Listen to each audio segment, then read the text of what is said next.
What's up, guys? It's me. It's the World Cup that does everything, and I'm back with something that's not FIFA or WWE or even Fortnite related, but it is football related. Welcome to the first episode of the Premier League show. Right, what we're doing is I'm gonna predict every single game over the upcoming week. Well, game week. There's a possible 20 points on the line. Half a point is the correct answer, like the correct winner, and the other half is the correct scoreline. So, I want to make this interactive with you guys. So, comment down below your scores, and also, why not? We might even add in a forfeit, and the forfeit will be whatever the top comment says. Oh no, but first, let's get into something that's a bit late. It's only, how long is it? 6 months late, 5 months late, not that late then. But it's my team of the decade. Right, playing classic 4-3-3, 2 CDMs, 1 centre mid, and striking, not central forward, but it's a 23-man squad. Right, my goalkeeper is my third choice goalkeeper is Iker Casillas. He's on the reserves because I think he faded out a bit too much, like a bit too early in the decade to actually be called one of the, greatest of the decade. But I decided to put him on the reserves, as I said. Next reserve, Van Dijk. He came on a bit too late in the decade for me. I'm a Liverpool fan, but I was struggling on who I could put in at centre back, and I decided it's not fair to put Van Dijk in at centre back. He came on a bit too late in the decade. He only came on in 2016. David Silva, been prolific all throughout the decade, but he doesn't make it in because, pardon me, he doesn't make it in because the players who have put in, I'll say they've performed a bit more than him. Eriksen, exactly the same. He came on in 2013, was magnifique for Tottenham Hotspur during the 2013-14 season, and only left this season in January. So 6 years he was good, but he never really lifted that league title, which was why I hesitated to put him in. He never even lifted a Carabao Cup in the decade for me. So, right, Neymar. I just can't put him in at left winger because I think you all know who my left winger's going to be. Same with me right winger. Right, substitutes. De Gea only won 1 Premier League. Was meant to be like the next Edwin van der Sar, the next Neuer, Casillas, Buffon, and he fumbled it in 2017-18. Before the World Cup, he was amazing, but when that World Cup came on, the first game he conceded 3 to Cristiano Ronaldo, which obviously puts confidence in the bin, and that's when he started to go downhill. Vincent Kompany. I couldn't not put this man on the bench. It was between him and Hummels who's going to go on the bench, and I opted for Kompany. Yeah. He's been an amazing player all throughout the decade for Man City, only leaving this season in the summer to go to Anderlecht in Belgium. But he broke my heart last season, so I was even considering putting him instead of, in the team. Patrice Evra. I couldn't put this guy in the team. I was contemplating who I put in at left back, but it's quite explanatory when when we come to that position, you'll know why I've put him on the bench. Kevin De Bruyne, I couldn't put this guy in the team. For me, like, he came along in 2015. He's been one of the best players in the world ever since. That, like, the second season at Man City, so about 2017, I would say, actually.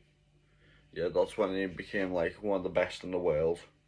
Gerrard weren't around in the decade for too long, so couldn't exactly put him in the team, because the only thing he ever did win in this decade was the Carabao Cup.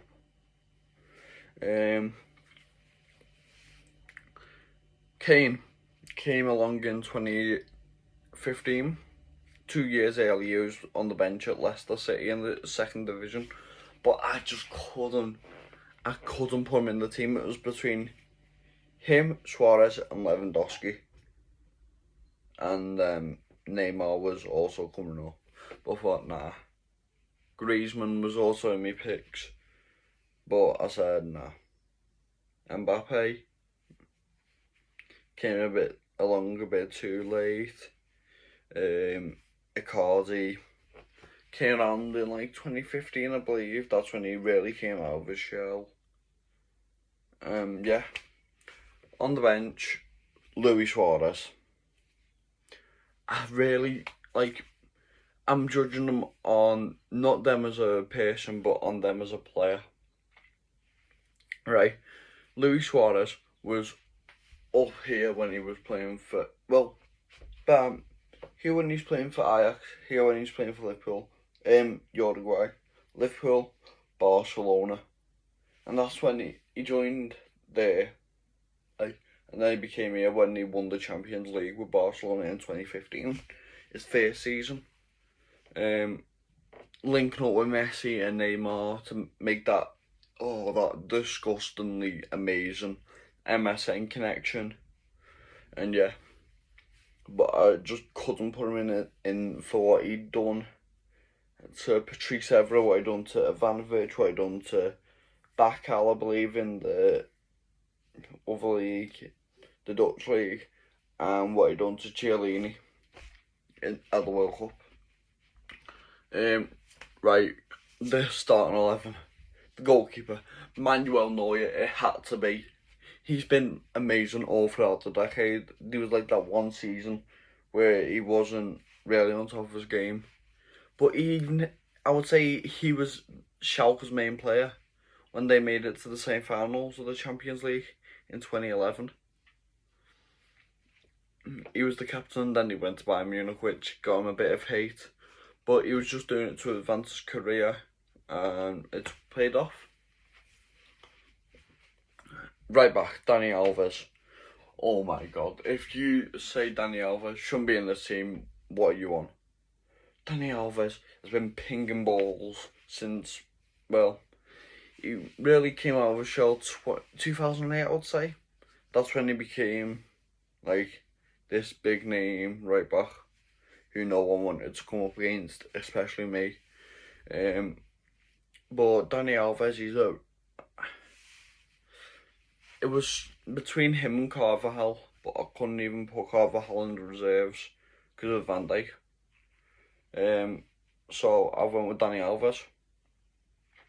Won a Champions League in 2015.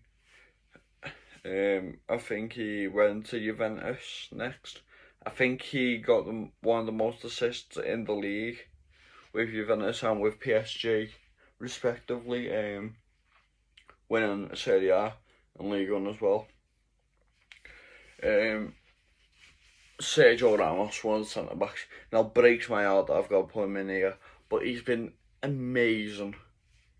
Ramos has always been like that rock in Real Madrid's defence. You know, that rock you just can't get past. And he's a terrible player. Like, terrible tactics what he uses. He's disgustingly dirty. But you gotta do what you gotta do, I guess. Hummels. Now, it was between him and Kompany for me second centre back spot. I went with Mats Hummels. He's been joining, like, I think he went from Dortmund to Munich, back to Dortmund, which is that's something you shouldn't do in Germany. Them two are always like the two fighting for the title, but he done it, and this is when during like those few years at Bayern, that's when he was the best in the world, I would say. Mats Hummels was better than Ramos, was better than Piqué, was better than Van Dijk, Kompany, even John Terry. But yeah, left back. Now you're going to see why I couldn't put Patrice Evra in this team. Marcelo. He has been a serial winner at Real Madrid ever since he joined in 2010, I believe, as a left midfielder. But when he changed his position to left back, that's when he came out like of everyone's shadow. And he was one of the best in the world. He is probably the best left back in the world, in my opinion. He's fighting with Jordi Alba, David Alba, and Robbo for that position, I would say, though. But yeah, I couldn't not put him in my team of the decade. Right, now you're going to see why I can put De Bruyne, Silva, Eriksen and Gerrard in this team. Torre, Fernandinho, Lampard. Torre and Fernandinho, probably two of the best in the world when they were playing at CDMs. Fernandinho is amazing at centre back, but CDM is their natural role, in my opinion. They pinged balls all over the pitch. They were some of the best players in the world. I would say Torre was better than Iniesta and Xavi. That's why I couldn't put Iniesta or Xavi in my team. Lampard, on the other hand, he joined the MLS in 2015, I believe it was, because he went from Chelsea to NYCFC and then went out on loan until the season started with Man City. And then obviously he scored that goal against Chelsea that equalised the game between them and Man City. So he's just also a bit of a Chelsea legend. Just one of those likeable players, isn't he? And also he won the 2012 Champions League against Bayern Munich in Bayern Munich Stadium. It's usually supposed to be played at a neutral venue, but they won it at Bayern Munich Stadium, showing even though they had the home advantage, they could still do it. They were the underdogs in that story. These wingers you can't disagree with. Messi and Ronaldo, they've been the best throughout the whole decade. Messi, Ronaldo, I don't even need to explain why. Now, this one was really tough for me. Who do I put up top? Kane, Suarez, Neymar, Mbappe, Griezmann, Icardi, Cavani. Both went with Lewandowski. And that's only because how prolific has he been all throughout the decades? When he's been challenging for the Bundesliga title, his title rivals, they were playing against Wolfsburg, I believe it was, when Wolfsburg won the title race, and he went and scored 5 in 9 minutes after coming off the bench. He's one of the best players in the world still. Like, I don't even care who says he isn't, because he is in my opinion. But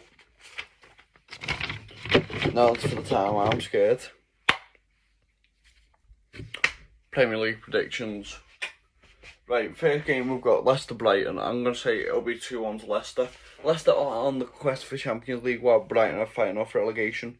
Brighton put in a great display against Arsenal, getting a 2-1 win with a 95th minute goal. And Leicester, while fighting for Champions League against Watford, who is another relegation battling team. Watford managed to just get a late goal to make it 1-1. But So I'm going to say 2-1 to Leicester. Leicester are back on the quest for Champions League. Tottenham 3, West Ham 0. I've said it then, I'm going to say it again. West Ham are going down this season. They've bought all these players, Felipe Anderson. They've bought... I'll say he's their only good player. Balbuena's alright. Diop's alright.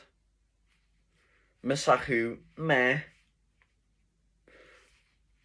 Mark Noble's probably their second best player. Mark Noble for Prime Minister.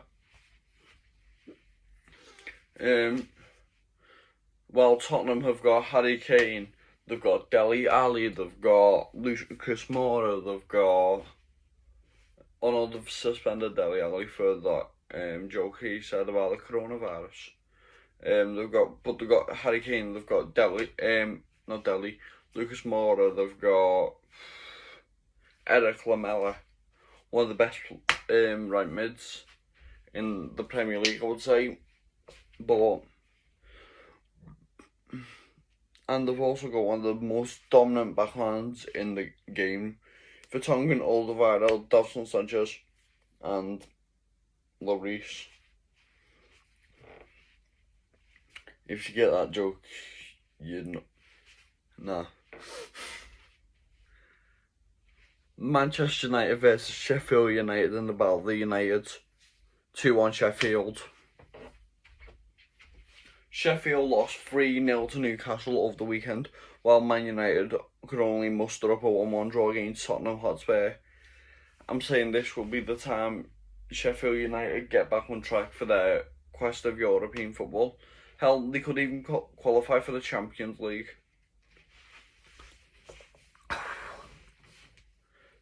Norwich versus Everton. I've predicted a bold prediction that Norwich won't get enough points this season, and that prediction is staying true to this day. They lost 3-0 against Southampton. They're not going to get enough points against Everton. 2-1 Everton. They played out Everton played out one of the most boring Merseyside derbies I've ever seen as a Liverpool fan. And I even thought Everton were going to win it at one point. When Tom Davies hit that and they hit the post, I froze for a second. Especially when the crowd noise hit Sky Sports, you're going to sort that out. Wolves, Bournemouth, 1-1. Bournemouth trying to stay up. Wolves are going to get European football. And I reckon a 1-1 draw won't hit any team.